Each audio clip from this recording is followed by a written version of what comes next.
জান্নাত মানে কি? আল্লাহ আমি আপনাকে দেখতে চাই, আল্লাহকে আপনি দেখতে পারবেন। জান্নাত মানে কি? আপনি মধুর নহর, দুধের নহর, পানির নহর, শরাবের নহর, হুরে নেইন চতুর্দিকে ঘোরাফেরা করছে।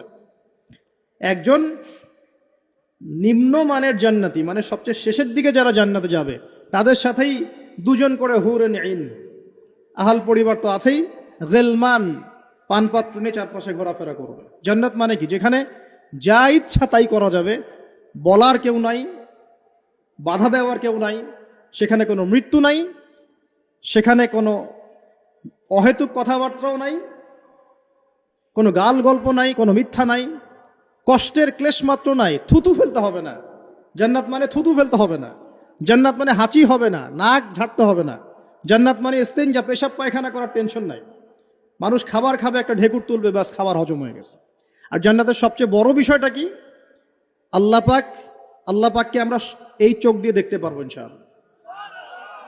আর তার সমকক্ষ একটা বিষয় হচ্ছে, আল্লাহ পাক বলে দিবেন যে আমি তোমাদের সবার উপর সন্তুষ্ট হয়ে গেলাম, যাও কোনোদিন অসন্তুষ্ট হবে।